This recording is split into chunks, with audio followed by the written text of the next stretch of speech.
pouvoir du podcast, c'est de laisser les gens se créer eux-mêmes des images mentales, parce qu'ils n'ont pas l'image, ils ont uniquement le son. Le podcast, c'est le meilleur des relais pour passer un message. On peut pas mentir avec l'audio. C'est ultra humain et je pense que c'est l'un des médias les plus puissants qui puissent exister aujourd'hui.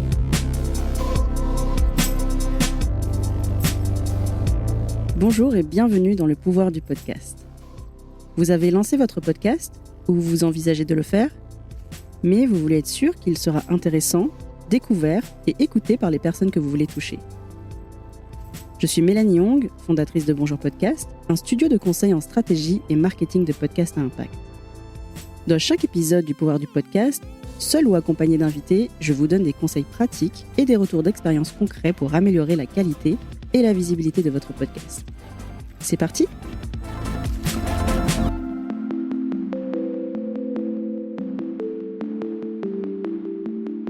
37% des Français écoutent maintenant tous les mois du podcast natif.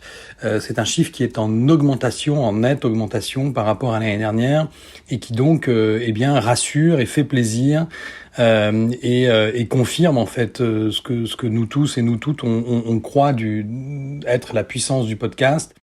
C'est vrai que j'aime bien cette étude annuelle du CSA et de Havas parce qu'elle nous permet de voir si notre intuition ne nous trompe pas, si on est sur la bonne voie, si les retours que nous on a sont les bons. Et en général, ça confirme l'idée qu'on s'en est fait dans l'année, tu vois, et je trouve ça assez satisfaisant. L'étude, elle est vraiment assez folle, très enthousiasmante et en même temps, je me suis un peu gratté la tête puisque en parallèle de ça, il y a quand même les studios qui réclament un peu plus d'aide pour pouvoir produire. Chaque année, j'y ai participé et j'y ai rencontré et appris toujours plein de choses. C'est toujours un moment de joie et de collectif. Et puis je trouve que le podcast, ça donne vraiment l'impression d'être une grande famille et d'être solidaire. Aujourd'hui, je vous propose un épisode hors série spécial Paris Podcast Festival où je me suis rendue le 13 octobre dernier. Je vous emmène avec moi pour vous donner un aperçu de la journée professionnelle et ce qui était, selon moi, à retenir de cette journée. Je vous partage quelques chiffres de l'étude sur les Français et le podcast natif, et mon retour d'expérience sur les interventions auxquelles j'ai assisté, mais aussi les impressions d'autres professionnels et créatrices et créateurs croisés au détour de mes allées et venues à la Gaîté Lyrique. Tout d'abord, il faut dire que j'ai un attachement particulier pour le Paris Podcast Festival, parce que c'est un événement qui a accompagné d'année en année mon évolution professionnelle dans l'industrie du podcast. J'étais spectatrice en 2018 lors de la première édition et j'y suis allée de 2019 à 2022 en tant qu'intervenante. J'ai été invitée à des tables rondes, j'ai animé un atelier de podcast, j'ai remis un prix du public en 2020 ou 2021, je ne sais plus. Donc c'est un événement auquel j'aime bien me rendre. Il représente symboliquement chaque année une évolution dans le développement de mon entreprise, mais c'est aussi bien sûr l'occasion d'y apprendre des choses, faire ma veille et surtout revoir des gens que j'apprécie, mais que je vois très rarement par manque de temps ou parce qu'elles n'habitent forcément pas toutes à Paris. Et je sais que je ne suis pas la seule à apprécier le festival pour juste ses rencontres et ses retrouvailles. C'est aussi le cas d'Aurélie Doré, qui est animatrice du podcast Ceci est ton corps et productrice de podcast avec qui je collabore, Jeanne Kless, créatrice de Basilic que vous avez entendu dans la mini-série sur la cross-promotion, et Romain Goulomès, journaliste à 20 minutes, qui est aussi animateur du podcast 6e Science. Alors, je suis venue au Paris Podcast Festival cette année essentiellement pour voir mes pairs, pour échanger, pour passer du temps avec eux, prendre des nouvelles de leurs différents projets, prendre le pouls de l'univers du podcast qui m'est si cher. Et c'est toujours un moment de joie et de collectif. Alors, je suis venue pour revoir toutes les personnes qui travaillent dans l'écosystème du podcast et que j'ai finalement pas souvent l'occasion de croiser, donc je suis venue pour ça. Je suis allé à tous les Paris Podcast Festival, donc obligatoirement j'y allais. C'est la grande messe du podcast francophone pour y retrouver les copains, les copines, faire phosphorer un peu toutes les idées, nouer de nouveaux partenariats. En fait, à chaque fois, j'ai rencontré des gens super avec qui derrière ça a débouché sur des collaborations. Aurélie, Jeanne, Romain et moi, nous avons créé notre métier autour du podcast. Et depuis 2019, le festival propose un temps dédié aux professionnels du secteur via l'achat d'une accréditation. Cette journée débute toujours par la présentation de l'étude annuelle sur la consommation de podcasts natifs en France par l'Institut CSA. Mais avant d'aborder cette étude, j'ai voulu savoir ce qui avait marqué Thibaut de Saint-Maurice, le président du Paris Podcast Festival, lors de cette 6e édition. Alors cette année, on avait un format un peu resserré par rapport à celui des années précédentes, de 3 ou de 4 jours, puisqu'on était à 2 journées, le vendredi donc 13 octobre et le samedi 14 octobre. Ce qui m'a marqué, d'abord, c'est que le festival s'est ouvert avec une bonne nouvelle qui est le chiffre de l'audience dans l'étude de Institut CSA Havas Paris Podcast Festival qui ouvre maintenant traditionnellement le festival. 37% des Français écoutent maintenant tous les mois du podcast natif. C'est un chiffre qui est en augmentation, en nette augmentation par rapport à l'année dernière et qui donc rassure et fait plaisir et confirme en fait ce que nous tous et nous toutes on croit être la puissance du podcast. Ensuite, je crois que ce qui est intéressant aussi, c'est que le trophée du podcast de marque qu'on organise maintenant depuis 2 ans avec CB News, s'installe aussi dans le paysage. Et puis, sur la partie ouverte au grand public, le vendredi après-midi et le samedi, on a assisté à de très belles masterclass, à des belles avant-premières, à des belles tables rondes. Et ce qui m'a marqué là-dessus, c'est la façon dont le podcast s'empare de nouveaux sujets. L'écoute de la nature, la santé mentale, les Jeux Olympiques, mais alors les Jeux Olympiques sous l'angle de nouveaux territoires queer, en questionnant le regard validiste qu'on peut porter sur la performance sportive. Et ça, pour moi, c'est vraiment un signe de la vitalité de ce format, de ce média, enfin, quel que soit le nom qu'on lui donne. C'est cette capacité à s'emparer des sujets qui nous concernent déjà sans qu'on en ait toujours conscience. Et moi, je suis très rassuré après ces 2 journées parce que je trouve que le public était au rendez-vous. C'est plus de 4000 personnes qui sont venues à la Gaîté sur ces 2 jours pour écouter, parler, découvrir des podcasts. Et ça, je crois que c'est vraiment le signe de la puissance du podcast, puissance à la fois pour ceux qui écoutent, mais aussi pour ceux qui le font, celles qui le font, et puis pour ceux qui essayent de le développer. Vu le titre de mon podcast, j'aime beaucoup le fait que Thibaut termine par cette idée de puissance du podcast. Puissance pour les audiences et pour les créatrices et créateurs. Et je vais revenir sur certains points qu'il a évoqués. Cette année a été marquée par des chiffres très positifs sur la consommation du podcast natif. En 2023, 40% des Français et Françaises savent ce que c'est qu'un podcast natif. C'était 31% en 2022 et 25% en 2019.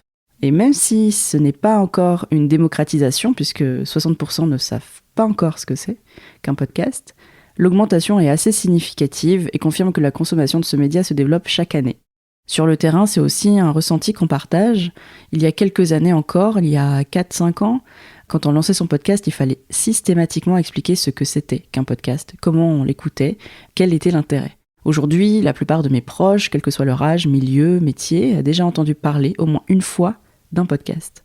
Deuxième chiffre intéressant que Thibaut a mentionné aussi, 37% des Français et Françaises écoutent des podcasts natifs. Donc 37%, ça va être le chiffre de l'année. Il y en a 26% qui écoutent tous les mois, 15% toutes les semaines, et tous ces chiffres sont en augmentation depuis 4 ans. Julie Gaillot, qui présente cette étude, commentait ce taux d'écoute de 37% comme une mesure plus solide que les années précédentes, dans le sens où, en 2020 et 2021, les augmentations d'écoute avaient été boostées par les confinements successifs. En 2022, il y avait eu une légère baisse d'écoute l'année dernière, et cette année, en 2023, on voit que la consommation augmente à nouveau, et vite, et sans boost par un événement extérieur. Donc c'est plutôt une bonne nouvelle, et ça conforte l'idée que le podcast est un média qui se développe encore. D'ailleurs, depuis la création de ce baromètre, c'est cette année que la progression est la plus importante. La consommation de podcasts augmente de plus en plus vite.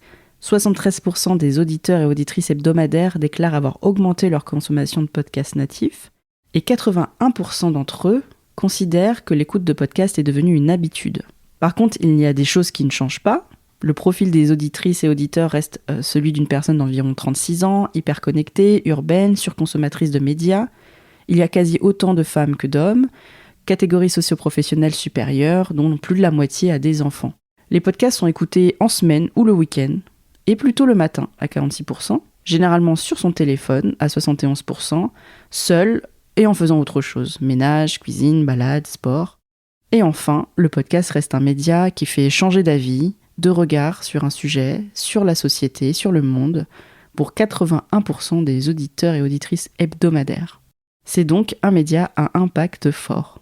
Pour finir sur les chiffres, parce que je ne vais pas tous vous les donner, je vous donne quand même certains chiffres sur les podcasts de marque. 86% des auditeurs et auditrices hebdomadaires estiment que proposer un podcast est un bon moyen de communication pour une marque. Et la très grande majorité des auditrices et auditeurs hebdomadaires considèrent qu'une marque qui propose des podcasts natifs est plus proche de ses consommateurs et clients, plus innovante, plus crédible, plus intéressante, plus responsable, plus engagée et plus transparente. Les chiffres vont de 72 à 81% selon les adjectifs que je viens de mentionner, et ces chiffres sont en augmentation depuis 2022. Et enfin, les publicités en début de podcast ou les podcasts créés par les marques, s'ils sont bien réalisés, donnent envie de se renseigner sur la marque, permet de mieux la connaître, donne envie d'acheter et peut même faire changer d'avis sur la marque.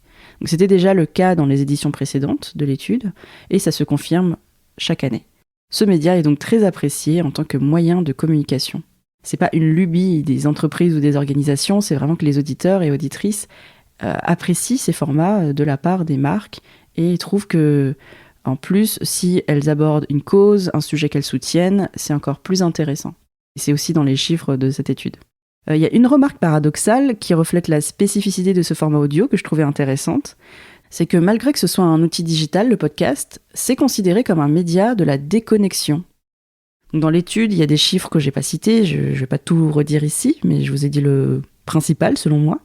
Et je vous invite à lire l'étude complète, je vous mets le lien dans les notes de l'épisode.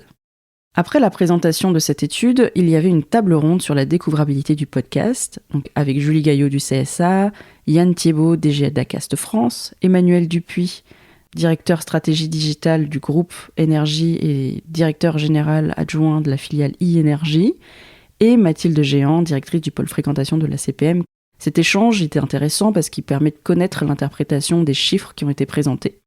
Et le sentiment général, c'est celui résumé par Thibaut de Saint-Maurice, à savoir une évolution positive et rassurante des habitudes de consommation et de la perception du podcast comme un média de qualité et de confiance.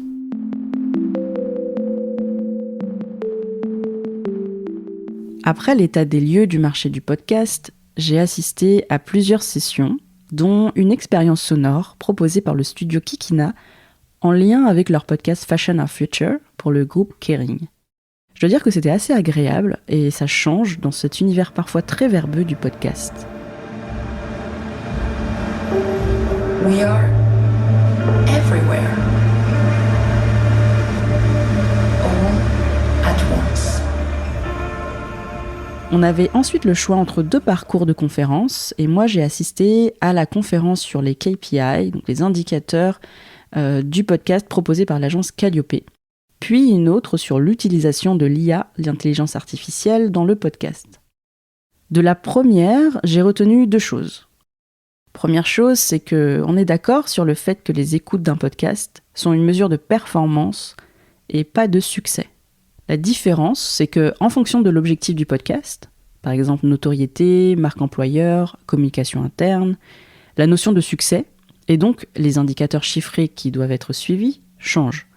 C'est pas un détail, parce que souvent, on a tendance à se focaliser sur le nombre d'écoutes, comme à la fois indicateur de performance et comme indicateur de succès, alors que ça ne devrait pas être la seule métrique à prendre en compte. Donc si c'est votre cas, n'hésitez pas à reprendre vos objectifs pour déterminer des KPI qui vont en face. C'est ce dont je parlais dans le tout premier épisode, mais je pense que c'est un bon rappel ici. La seconde chose, c'est que le plus important dans le suivi des indicateurs, ce n'est finalement pas d'avoir des chiffres, mais de savoir comment les analyser et les exploiter par la suite. On a toutes ces informations à notre disposition, so what? À quoi est censé me servir mon podcast? C'est comme souvent d'ailleurs aujourd'hui, dans cette ère où l'information est facilement disponible, il ne suffit pas d'avoir les informations parce qu'elles sont disponibles sur Internet, sur vos outils, mais de savoir comment les utiliser et les interpréter.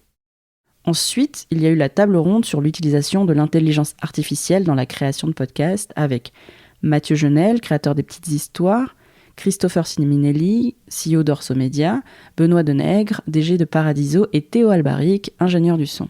Lors de cette table ronde, on a notamment appris qu'ils utilisaient l'IA pour aider à la création de visuels, aider à l'écriture et à l'amélioration de textes, à la rédaction des présentations d'invités de podcast ou encore au nettoyage audio lors de la post-production. Et un truc que j'ai trouvé intéressant aussi, qu'a dit Mathieu Genel, c'est que l'IA permet aussi de se sentir moins seul.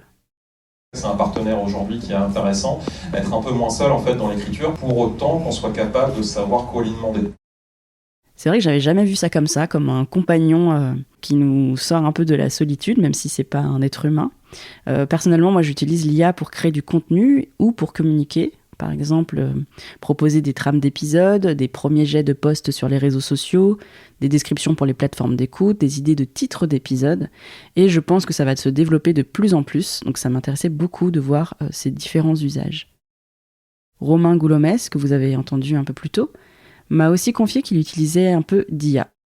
Je teste des choses, j'ai déjà écrit quelques descriptions de podcasts, je lui ai donné des dossiers, des articles pour qu'il m'en fasse un résumé, donc c'est plutôt en mode préparation, évidemment je lui confie rien, je passe toujours derrière, l'idée c'est plutôt d'avoir un ping-pong oral, je pense que comme beaucoup de podcasteurs, je travaille seul dans mon coin, et donc le fait d'avoir quelqu'un, même si cette personne n'existe pas, c'est assez pratique, voilà, c'est vraiment le ping-pong intellectuel avec l'IA qui pour moi est intéressant. L'après-midi, après une petite pause déj entre copines de podcast, j'ai assisté à une présentation du réseau de talents Paradiso Binge Audio, puis à un échange entre les labels Orso Media, Lacmé et Podcut. Ces interventions m'intéressaient parce que depuis quelques années, j'ai cette envie de lancer un label de podcast. Je ne sais pas si je l'ai déjà dit ici, mais j'aimerais le concrétiser bientôt.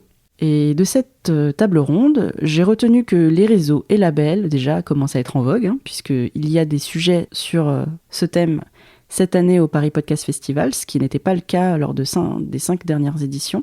Et aussi que chacun des réseaux et labels a des critères et propose un accompagnement qui lui est propre, même s'il y a certains points communs. Par exemple, chez Orso Media, il y a une ligne éditoriale autour du business, des finances, de l'entrepreneuriat. Chez Lacmé, pas de ligne éditoriale, mais une sélection de podcasts au coup de cœur.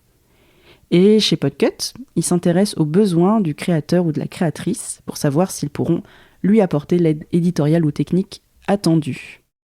De mon côté, c'est encore en réflexion, mais pour mon label, il y aura forcément une ligne éditoriale qui sera autour de l'impact social, sociétal, sans surprise. Voilà, après le reste de la journée, il y a eu la cérémonie du trophée du podcast de marque, une présentation des formats publicitaires par Acas, des masterclass autour du documentaire, d'autres autour de la création sonore avec Acas, Amazon Music, Énergie notamment. Mais moi, j'ai surtout passé le reste du temps à discuter avec des professionnels et des créatrices et des créateurs. Et j'en ai profité, bien sûr, pour leur demander leurs impressions sur le festival. Romain et Jeanne sont revenus sur l'étude du CSA. Je pense que l'étude qui a été présentée au tout premier, l'étude CSA, l'étude elle est vraiment assez folle, très enthousiasmante et en même temps je me suis un peu gratté la tête puisque en parallèle de ça il y a quand même les studios qui réclament un peu plus d'aide pour pouvoir produire. On sait tous que le business du podcast c'est pas facile. Donc je trouve qu'il y a des signes un peu contradictoires en mode tout le monde se met à écouter du podcast mais finalement personne ne peut vraiment en vivre. Donc ça c'est quelque chose qui m'a assez marqué. Donc je vais réfléchir un peu à tout ça, je vais essayer de réunir les informations là-dessus. J'ai retenu que le podcast était toujours en vogue, que ça intéressait, qu'il y avait quand même une part croissante d'auditeurs hebdo, ce que je trouve super intéressant. Après, il y a des enjeux, il faut démocratiser les écoutes, il faut sortir de l'urbain, CSP+, etc. Mais je trouve que c'est des super challenges, donc ça m'a bien reboosté. C'est vrai que j'aime bien cette étude annuelle du CSA et de Havas parce qu'elle nous permet de voir si notre intuition ne nous trompe pas, si on est sur la bonne voie, si les retours que nous on a sont les bons. Et en général, ça confirme l'idée qu'on s'en est fait dans l'année, tu vois, et je trouve ça assez satisfaisant. Pour Philippe Chapeau, fondateur du Podcast Magazine, c'était une manière de rester en veille, mais aussi un acte de soutien. Chaque année, j'y ai participé, et j'y ai rencontré et appris toujours plein de choses. L'année dernière, c'était assez exceptionnel puisqu'on avait sorti le premier Podcast Magazine. Cette année, Podcast Magazine numéro 2 est sorti, mais le 3 devait sortir pour le PPF et on n'a pas pu le sortir. Donc je suis venu pour voir un peu l'évolution, les problématiques aussi du PPF, en soutien aussi au PPF parce que c'est pas facile de passer cette période quand on travaille dans l'événementiel. Pour moi, c'était important d'être présent et de soutenir cet événement. Je trouve que c'est très important pour l'écosystème du podcast qui est un festival culturel où l'on puisse réunir d'un côté les professionnels avec donc le Paris Podcast Festival Pro et puis de l'autre les aficionados du podcast. J'ai croisé des podcasteuses aussi pour qui c'était la première venue. Laura, créatrice des podcasts L'Aléa et Histoire de Dubaï, qui malgré ses années d'expérience dans le podcast n'avait jamais pu s'y rendre puisqu'elle habitait à Dubaï.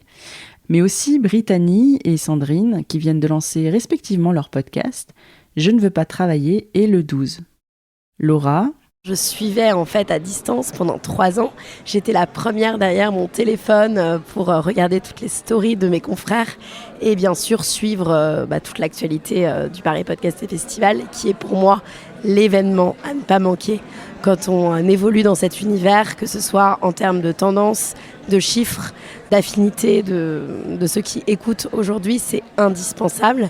Et puis aussi, évidemment, ça me permet moi de mettre enfin des visages sur des personnes à qui je parle depuis des années. Il n'y a rien de mieux que la rencontre pour travailler ou pas dans cet univers.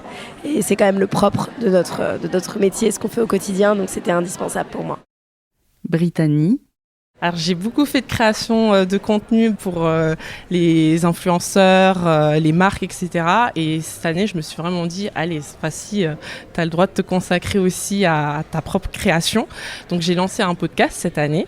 J'étais surtout là pour l'échange, pour discuter avec d'autres créateurs, parce qu'en tant que podcasteur, des fois on peut se sentir aussi un peu isolé. On est là dans notre chambre, on enregistre et on n'a pas beaucoup l'occasion finalement de rencontrer nos confrères et de discuter autour de l'industrie. On nous a beaucoup sensibilisés sur le fait que en fait, ce qu'on faisait avait de la valeur, avait du sens et que du coup il fallait se protéger, que en fait on méritait aussi d'être rémunéré pour ce qu'on créait et donc du coup je trouve qu'on nous a vraiment poussé à nous professionnaliser et à mettre aussi vraiment de la valeur sur notre travail. Donc ça, j'ai trouvé ça vraiment motivant et inspirant.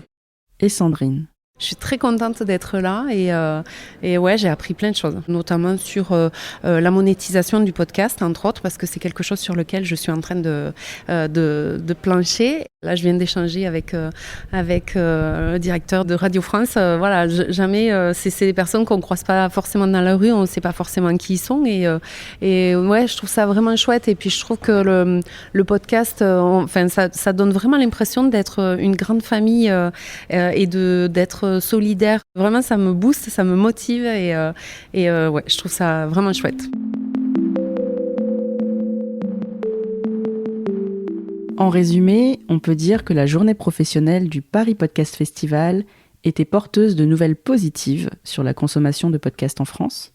Elle était enrichissante sur le contenu des interventions, auxquelles j'ai assisté en tout cas, et qu'elle était particulièrement appréciée des festivaliers et festivalières pour ses rencontres et ses retrouvailles qu'elle permet de faire. Donc un rendez-vous qui est devenu assez incontournable d'année en année. Maintenant, ça m'intéresserait d'avoir vos retours. Qu'est-ce que vous inspire ces résultats de l'étude CSA Havas ? Est-ce que les KPI du podcast, l'utilisation de l'IA, les labels vous intéressent ? Est-ce que d'autres choses vous ont marqué ? Et aussi, est-ce que ce format d'épisode, qui est plus tourné vers l'actualité de l'écosystème du podcast, vous intéresse ? Dites-moi, ça me permet de savoir si j'en refais d'autres. Voilà, sur ce, je vous laisse comme toujours pour finir sur les bonnes paroles de mes invités. Et merci beaucoup Thibaut, Philippe, Miduyenne, Romain, Aurélie, Laura, Jeanne, Brittany et Sandrine. Et je vous laisse avec leur vision du pouvoir du podcast. Le pouvoir du podcast, c'est d'apprendre, de s'ouvrir au monde, de se détendre, d'ouvrir de nouveaux dialogues, de nouvelles rencontres. On l'écoute seul, mais on partage ensemble après, quoi. C'est pas un beau mot, mais consommer du contenu les yeux fermés, il n'y a que le podcast, je trouve, qui permet ça. Pour moi, c'est le format du rêve, quoi. Tu fermes les yeux et on peut te dépeindre un univers rien qu'avec le son. Donc pour moi, c'est vraiment ça. C'est une sorte de porte ouverte sur l'imagination et sur l'intime. Pour moi, le pouvoir du podcast, c'est la liberté. C'est la liberté de ton, c'est la liberté de format, c'est la liberté des messages. Et c'est justement pour moi le format ou de l'authenticité. Et justement, ce que je dis voilà, on est libre dans ce qu'on veut amener, véhiculer. Et c'est ce que j'aime. C'est un rapport à l'autre qu'on a nulle part ailleurs, je trouve. Je trouve que, je sais pas, il y a un côté précieux quand on écoute un podcast où on s'accorde du temps pour soi, que ce soit pour se divertir, pour se cultiver, pour s'évader aussi si on écoute de la fiction, des nouveaux récits, etc. L'immersion, je trouve que c'est vraiment le mot-clé du podcast, en tout cas pour moi. Être vraiment dans son cocon, je trouve que c'est quand même le plus grand plaisir de ce média. Je dirais que pour moi, le pouvoir du podcast, c'est de se révéler. Depuis que j'ai créé le mien, j'ai l'impression d'avoir découvert de nouveaux talents, de nouveaux centres d'intérêt et aussi la manière dont je me révèle aux autres. Aujourd'hui, je vais rencontrer quelqu'un, je vais leur dire, voilà, je fais un podcast et puis ça va leur permettre aussi de me découvrir. Donc, je me découvre autant moi-même et aussi les autres me découvrent aussi à travers un autre prisme et ça, c'est génial. J'écoute des podcasts tous les jours. Vraiment ce côté intime et cette proximité avec les auditeurs qu'on ne retrouve pas forcément dans une vidéo. On est vraiment au cœur de l'oreille de l'auditeur et c'est ça qui me plaît parce que je trouve que le format est vraiment très impactant. J'espère que cet épisode vous a plu et qu'il vous a donné des idées à mettre en pratique pour votre propre podcast. Pour plus de ressources, vous pouvez vous abonner à la newsletter du podcast. Et pour me suggérer des thématiques d'épisodes et des invités, vous pouvez m'envoyer un mail, un message sur LinkedIn ou me laisser un commentaire sur Spotify ou Apple Podcast. Tous les liens sont dans les notes de l'épisode. À bientôt pour un prochain épisode. C'est fini ? Bah oui. Pourquoi ? Parce qu'il faut pas que ce soit trop long pour qu'on puisse l'écouter facilement. Et il faut que je garde la suite pour le prochain épisode. C'est mieux, non ? Oui.